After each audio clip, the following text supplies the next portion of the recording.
Doctor said, Louis, you could drive. I don't Yeah. want to go to Jersey, Rita. I want to just drive locally. This is what I have to have healing for, and then we'll discuss it. We'll talk about it. Yes, absolutely. And I think part of the driving is having independence, and so and having independence means also having to let go of the fact that this has happened and move forward. So it's kind of all related, but we can work on your energy to release that so that you can move forward. I've been around a lot of. I used to teach. Okay. I'm retired, of course, and I enjoyed what I did. I enjoyed what I was doing, and then I was always very independent. I like to do for my own. My wife knows that. I like to be very helpful for anyone that I can help. Right. And I'm very active and very strong in my parish. They're really Awesome. good people, him and his wife. Yeah. Beautiful, beautiful people. That's wonderful. Okay. We'll talk. Yeah. Okay, Thank, good. Thank you so much. Nice talking to you. Nice talking to you. Thank you, Lou. Thank you. Yeah. So, everybody has a hurt heart. Mm-hmm. Everybody remembers losing, whether it's grandparents or parents or children or friends or other kinds of relatives, whatever. Mm-hmm. Everybody has something in their heart Mm-hmm. that needs healing. Yes, absolutely. And we don't always understand the higher purpose of what's happening, even when it's devastating, especially when it's devastating when you lose a child.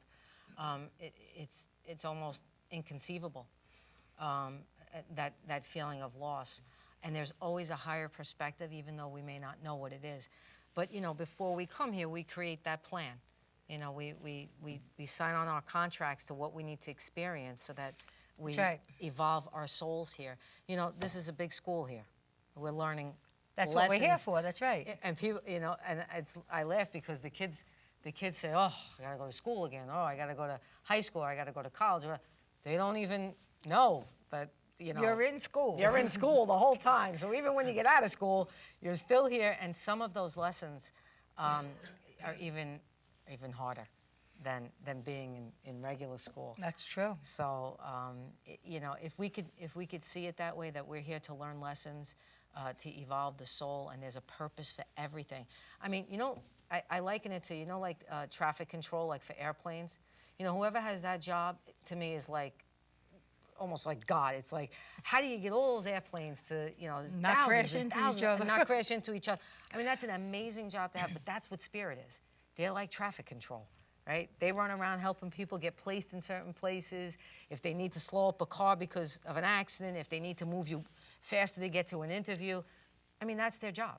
That's what they do. They're orchestrating. There's millions of people here they're orchestrating. It's amazing. Amazing the job that they do. Oh, sure. So, and we're their helpers. We help them to orchestrate that. So, I have to thank, maybe the elderly person that's sitting in the car in front of me doing 10 miles an hour instead of getting crazy about it. Maybe thank them because maybe at that point they saved my life and I don't even know it. It's possible. How many days that might have happened? Yeah. The littlest thing it could be. I know. Sometimes your first reaction when somebody does that and they get in front of you and they slow you down, and your first reaction is to get a little bit upset about it, and then you think, well, maybe they're stopping me from having an accident. Maybe they're holding me back from something that might be bad down the road that'll pass by. Right. And then when I get there, it'll be gone. Yeah, and I've witnessed that myself. I've seen the accident down the road and know, oh, that could have been me. I could have been in that, yeah. Also, I want to bring out that the angels, they also help keep your energy centered and calm and grounded so that a healing can occur, and it allows the person to be more receptive when they feel them, because they're so benevolent. They're so kind and gentle and generous. And so when the person feels that energy and they're open to it, they're able to experience a deeper healing. Okay? And you have, believe it or not, you have angels your whole life, meaning you have them there when you're born. Throughout all the stages of your life, there's a different angels working with you, and even when you pass over, there's the angel to help you pass. So they're there your whole life, and they want to be utilized. That's their job. So don't be afraid to call on them anytime.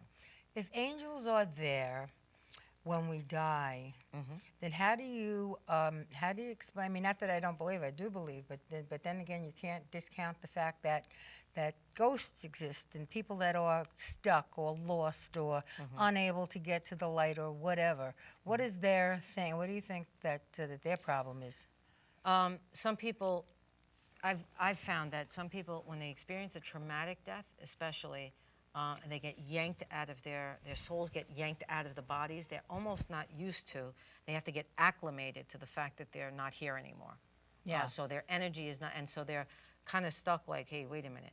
And then there's, depending on where the person is in their evolution, there may be fear attached to them. Like, if they think they did some stuff wrong, maybe they might be holding back because they're afraid to face God. Or they think they're going into, the Catholics are big on, what do you call it when you're in between? Limbo? Limbo, right? And you have to kind of atone for your sins and all that. And purgatory. Purgatory, right. Okay.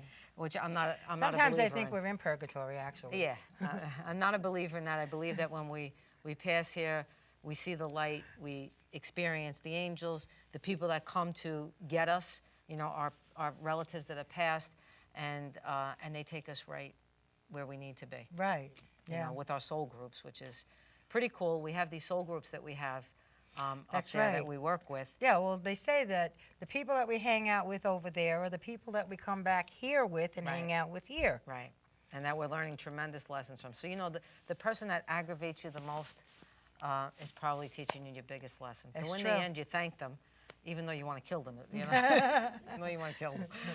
No, really, there are people that could be annoying in your life or even Right. bad in your life and maybe even make you miserable, Right. but they have their purpose too. Absolutely. And it comes out of a contract that you made in the before time with that person. Yes, because when we all get back up there, we don't have any ego that's attached to us. Yeah. So our souls meet up again. We go, hey, good job. Yeah, thanks for being there, even though you made me crazy. Right, you did what you were supposed to do. You did what you're supposed to do, and you helped me evolve. And and That's the whole We're like purpose. best friends again because our souls are connected now, not the egos. Right. And that's awesome. And we're trying to get past that here because we all have egos attached to us. We And need to some of get us past want to that. hang on to it with certain people and to accomplish certain things. Yeah, I think most people do that because they're afraid of somehow they're losing something. If they forgive and let go, they feel like somehow they lost a piece of themselves when really they took back themselves when they do that. Well, that's true. know? That's true. That's So, true. A lot of it depends on circumstances too. And sometimes it's just a matter of timing. Well, I'll forgive that person, but not yet. I know I will eventually. right. Well, just the willingness, just to have the willingness to forgive is everything. Yeah, yeah. Because spirit will help you work on the forgiveness, but you have to be at least willing to Right. forgive. Right. If you're stuck in that egocentric, I'm not letting go, it's going to be very difficult for you to move on. Well, and sometimes sometimes you're better off just moving on and forgetting about things, and that's it. Right. Then other times you might need to hang on to something a little bit longer than others. It depends on how you are and what's Right. going on. Right. Yeah. Right. Yeah. So, it's a long life lesson for all of us. Well, that's it, because we are here to learn and to help each other. I remember being at church one time, and there was a priest. He was a very, very wise man, I believed. And I used to love to listen to his homily because he always had something interesting to say or something that really, really got to you. Right. And I remember one homily this priest was saying one day, and he says, God doesn't worry so much about sin and about what you're doing and how you're sinning. He says, what he cares more about is that you're there to help each other. Right. That you're there to be there for each other and help each other get through the life. And that's mainly what God wants. Absolutely. Because we all, at the end, when we release our bodies here, we all go back to spirit. We all experience our life review, which means we look over our life and what we've done and how much we've accomplished or where we could have done a little bit better. And we're our own worst enemies because, we judge ourselves the True. worst. Oh, yeah. Well, God's not going to judge us. Absolutely Even not. it was Pope John Paul II, who was the Pope 2 popes ago. Anyway, that he passed away. Mm-hmm. And he even said that God does not judge us. We judge ourselves. That's right. When we leave this life, we go to the other side, we know what kind of people we were. We know what kind of lives we led. Absolutely. We know if we know if we were cruel to animals, cruel to people, cruel to the elderly, just downright lousy people. Right. And we know. And we know where we're supposed to go at that point because we know what we did. Yeah, we go back to the soul group and they pick, maybe there's a lesson up there we need to learn or something that they're going to teach us because of what happened in the life. And we go through that process, but we're not getting, chastised, and they're very loving. No, because we chastise ourselves. We do take enough to ourselves. Yeah, that's right. Absolutely. We punish ourselves. We do. Absolutely. Yeah, that's true. Yeah, so if anybody else would like to come up and, yeah, come on up. Sure. Oh, wait a minute. Here comes Nicholas again. Okay, let Nicholas ask another question, and then Teresa, you can. Go ahead, baby. Question. Around like 2 years ago, approximately, I never, way back then, I never really believed in ghosts, but what does it feel like when you have a near-death experience and like an angel comes to bring you back to life? Oh, that's interesting. Well, since we never really had that we've experience. never had the experience, but we can imagine. There's a lot of people who have, and the one common thing that everybody talks about is that they see that bright light, and they feel so much love and peace that some of them don't want to come back. Oh yeah. Because they feel that immense. They have to be told it's not your time. Go back. It's not your time, exactly. And then someone explains to them. Usually an angel explains to them, or one of their loved ones will say, it's not your time. You have to go back and learn lessons. And they may even get information that they come back with that they can share with the rest of the world. And That's how many true. books now are out there with people who have had near-death experiences? So, I would imagine it's a beautiful experience. Most of the time, yeah. Most of the time. Exactly. Okay, thank you, sweetheart. Thank you, love. Okay, Terry's coming up. She's going to ask a question. Terry's been intently listening. Yes, of course. Yes. Hi, Rita. Hi, love. I had 2 questions for you. First of all, when I was 10, I died, and I saw the light. It was very beautiful. I met my great-grandmother on the other side when I died. Then she told me I had to go back. She gave me a message to get my grandparents raised me, to give it to my grandmother. Okay. When my grandmother saw me, I said to her, "Why are you crying?" She almost passed out on the floor because she and her only knew this message. Okay. The second thing happened to me, I lost 2 children, 6 months, twins. And I always feel them around me because someone took a Polaroid picture. I'm very religious. And they saw I was by the Blessed Mother, a miraculous statue, and they could see the little baby angels, and they said to me, "That's your children." And they're always there. Oh. You could see the little, as a matter of fact, I showed the pictures to a few people in our studio. Yeah. They have the energy of cherub angels. I feel them all the time. Yeah. Probably are around you all the time. And another experience I had, my husband's father, who passed away 2 years ago, he's always with us. Because little sayings that he used to say, we find, or something comes up with his name. His name was Paul. Right. And we've been experiencing this. It's like nonstop. That's awesome. It's a beautiful, and I have a lot of peace inside. Yeah, because people don't realize how thin the veil is. Yes. Between here and there. Like, I know when people say, "Oh my God," and they look up, right? It's not that far. It's just like the veil is so thin, and people have to understand that they can still connect. No matter what. I didn't want to come to back. Their loved ones. I didn't want to come back when I died. It's exactly right. And my grandmother said, they say thee and thy, your destiny, thy child, you had to go back. And it's very painful when you come back. Because when I was released, it was so peaceful.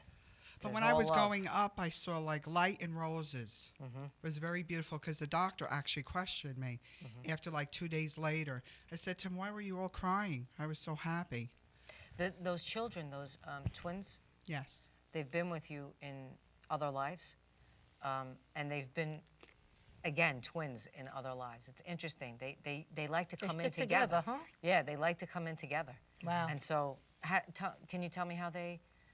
Are you comfortable enough to say how they? Fine. I ended up in a hospital, very cold. They said I was okay. There was nothing wrong. By the time my husband got me back home, I was bleeding very badly. He got me back to the hospital, and they had, I don't know how this happened, but they both had brain hemorrhages. And they were about 6.5 months old, I'd say. And the nurse, I thought they were alive. The nurse came in, gave me 2 babies that had passed. They were dead. She said, you have to bond with them. I couldn't bond. There was no such thing for bonding for me. And, you know, the only thing I remember, I was sleeping for 24 hours when I woke up. My husband was handling. I couldn't even go to the funeral. But I could feel that when that picture was taken to the miraculous statue of Our Lady of Roses, you saw the little baby, the angel. I showed them to a couple people, the pictures.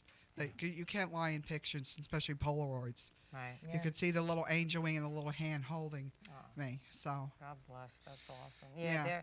They've been with you before, and they like to come in as a duo.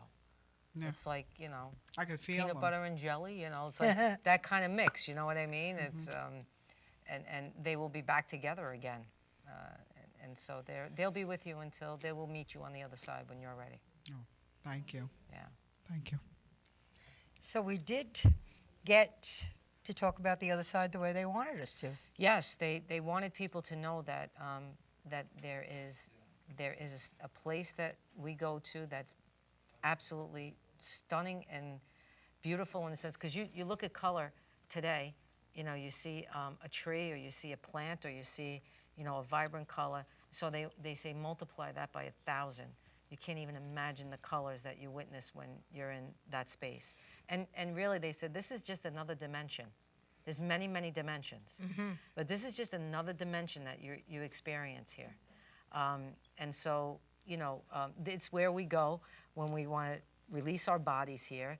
We go there, we have our souls and our spirits that we have, and then we choose another body to come back and learn it. Kind of regroup and that's it. Make more contracts and come back. And come back to learn. And then you get to a point where you don't need to come back anymore, and you move on to other dimensions.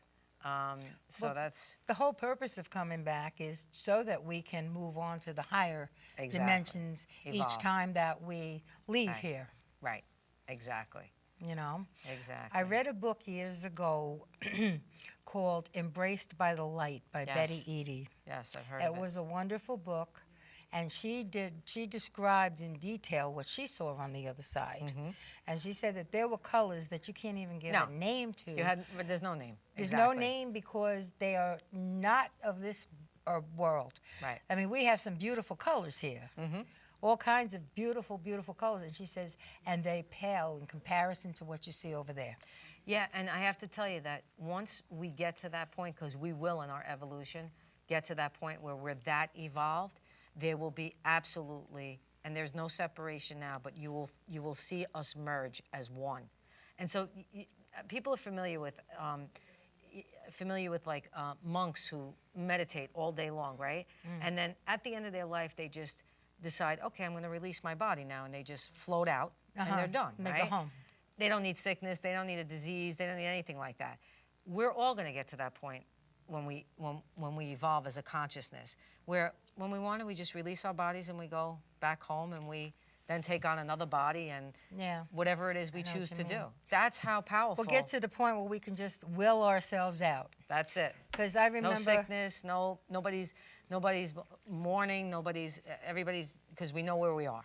Yeah. You know? Well, you know, you try not to, when we mourn, we don't mourn because a person is gone. We mourn because we're missing them. Absolutely. And we have Tom. He has a question. Hi, Tom. How you doing?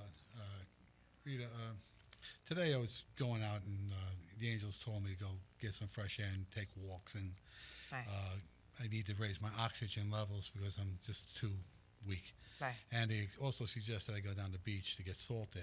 Yes. So I do that now regularly. So today in my walk, I was walking with a person who I've helped her with angels. She's taking a nursing course, and I've helped her when she's had difficulty in studying because she couldn't do anything by sending her angels of learning to help her. But I told her you have to accept them. Yes. Today we're walking on the path, and I look up in the clouds, and there's a formation that resembles an angel, almost like Gabriel with the horns, but without the horn. Right. And there was his head, and there was a halo over the head of the angel and the wings, and she saw it. Just at that time, I said, they're going to validate. And sure enough, they did. There was a little bird. Don't ask me why, but he kept on flying in front of us, landing, flying in front the entire time, all the way around. Wow. Wow. And that's how they validate to us. They validate through animals. They validate through Right. maybe you'll see a license plate with a name on it that says Right. Angel, Right. or somebody's name is Angel, Right. or Raphael, or Michael. Right. Just did want to tell you something, though, but before, when you had called and you said that the Blessed Mother is with you, and she's right there. Yeah. She's right there. She came right up like that. Yeah. And I happened to see that, and I was trying to get your attention to tell you that. We get spirit hanging Yeah, around on all the this show time. all the time. All the time. Yeah. It's true. Something, It like I also, said. when I left my house and I got in the car, Mm-hmm. the car was full. I couldn't fit another person in it. There's so many of them. I think that my jacket's here today. Yeah, absolutely. Because something was touching my leg as I was sitting down. Absolutely. So it's just my experience. When with you them. open up the door, Yeah. they all want to come in. Oh yeah, when you're open to something, you will definitely experience it. That's it. Absolutely. All right. Thank you very much. Thank you. Thank you, Tom. Thank you. Speaking of books that I mentioned before, you wrote a book. I did. I wrote a Excellent. book. What's the name of your book? The book is called The Godfather's Daughter, An Unlikely Story of Love, Healing, and Redemption. It's a memoir about my life growing up with my father, who was the head of the Genovese crime family in Manhattan. And it goes to show how I was able to get past all the lies and deceits and anxiety and panic attacks and OCD that plagued me. That came with the That came territory. with all of that, to get to the point where there was true forgiveness and a connection to my father that I have now that he's passed, that I never had when he was alive. Do you feel that all of that led you to where you are today? No doubt in my mind. I picked my family From the other completely side. to experience that, so that I could evolve in that way, and so that I could help others. And so, yeah, so that you can get familiar with angels and healing and all of that. That's what led you there. Exactly. It's what leads anybody. It's true. Anybody. Sometimes Your life things- yeah. always leads you to where you need to be. right. Some lives are more dramatic than others, granted, but we all experience the same emotions. My dad was who he was, but he could have been a doctor, he could have been a lawyer, could have been a multitude of things. But I think that the one thing I love about the story is that it's relatable, because there's so many things that I experienced on a human level. People relate to it, and that's what I wanted. I wanted that so that I could help as many people as I could. Well, that's the whole idea. I mean, I try to help as many people as I could also. And, Exactly. and what- Just doing this show is That's tremendous. true. That's the reason I do it. It's going on 14 years now Wow, that that's I've been doing awesome. this show, and I do enjoy it. And I have people approach me all the time and say, "Oh, thank you for doing that show. It's so interesting." And certain shows have touched certain people. Yes. And some people have actually said that their lives changed because of information that they got. They received. And if this is what I was put here to do. Period. That's right. And That's and it flows so smoothly that I know that this is what I'm supposed to be. This is what God wants me to do. Right. And I'm going to continue doing it as long as I can. That's it. Beautiful. Yeah. Yeah. Awesome. I do enjoy it, and it's an experience, and I get to meet a lot of people and a lot of different spiritual people of different natures, and it's And different energies that different like to energies. fly around. That's right. That's right. Yeah. And so it's been good. I think that more people are really looking at the spiritual nowadays. I believe that. I think that I think there's a place for medicine because we're not that as evolved as we would like to be at this point. So there is a place for medicine, but we need to know that there's a place for spirit as well, and we need to combine the two at this point until we get to that evolution where we don't need the medicine any longer. Right. Okay. Right. Because there are certain people that do need that whether it's a cancer treatment or whatever it is. And that's okay, there's nothing wrong with that. But when you combine both of them, the healing is so much richer, Yeah. so much more. So you think that we will get to the point where where sickness is gone and Absolutely. people are living in harmony and everybody's happy and Absolutely. almost like a utopia of sorts. And you think that we will get to that point where we'll have world peace and I hope we see it in my lifetime. I hope but, so too. It makes no difference. It's definitely happening. You feel that way. So whether it happens now or it happens in the next life where we experience it, we're going to experience it no matter what. Because I do have, people saying things like, "Oh, we're heading in a bad direction, and we're not going to, it won't be good," and and all this kind of stuff. But then there's people, mostly people that spiritually connected, who say, "No, we're heading toward peace. We're heading toward being everybody being in harmony." Absolutely. I agree with that. And I choose to stay with that and not stay with any negative thoughts. So, that's it. We You want to gotta tell people, try to- remain in the positive. Remain Right. in the positive and just love each other. Accept each other. Forgive each other. and help each other. That's it. So anyway, it's been a very interesting conversation. Thank you Our so time is just much. sped up, and so I want to thank you Thank you so for much being for here. having me. We finally made it, huh? February it snowed, March it snowed, April you couldn't make it, so Right. finally May. And then today when you called with that you were in a traffic, I'm saying, "Oh, who's trying to keep her away from Nobody. here?" We opened that space right up. Okay, that's good. Okay. All right, well, everybody, thank you so much for watching, and I hope that everyone enjoyed the show.